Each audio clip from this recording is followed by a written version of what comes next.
Here she goes. Interruption. What? That's awkward. G'day everyone, my name is Dave. It's so good to see you all. That's dumb, I can't see anybody. I mean, this is what I see. But I actually wish I could see you. So today I want to answer a question that I get asked quite a lot. How do you grow in your faith? And you know what? The answer is gonna surprise you.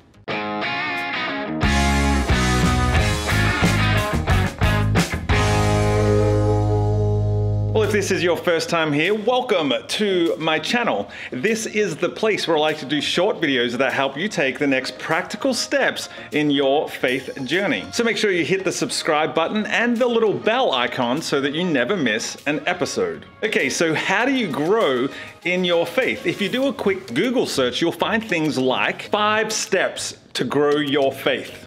Do I do this or this? 5 or 5? 5 steps to grow your faith. 10 simple ways to grow in faith. 22 easy ways to grow your faith. 87 things you can do this week to grow in your faith.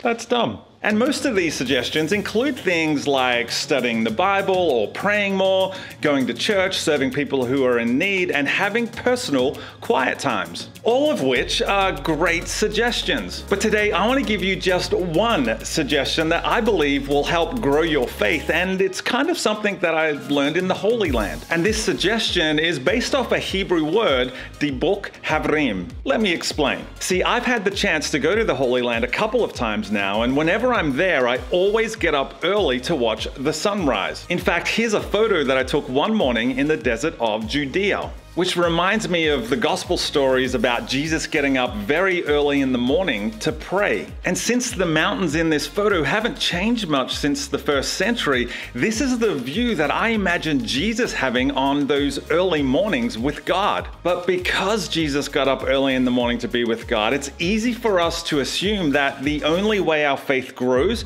is if we do early morning solitary quiet times. And we forget that Jesus had a small group. He had a couple of really close friends who he shared his life with. And that's because one of the virtues of first century Jewish culture was devotional, which literally translates as being glued to a friend. Am I the only one picturing 2 people stuck together with crazy glue? See, the idea of devotional is that, like Jesus, all of us should have at least one friend who we discuss the scriptures with and who challenge and encourage us to grow in our faith. Now, believe me, I value times of solitary prayer and Bible study, but one of the main ways I grow in my faith is when I get the chance to discuss and debate the scriptures with friends who challenge and encourage me on my faith journey. You see, that is devotional, and that, I believe, is how you grow in faith. So here is the question of the day. Who is the person in your life who helps grow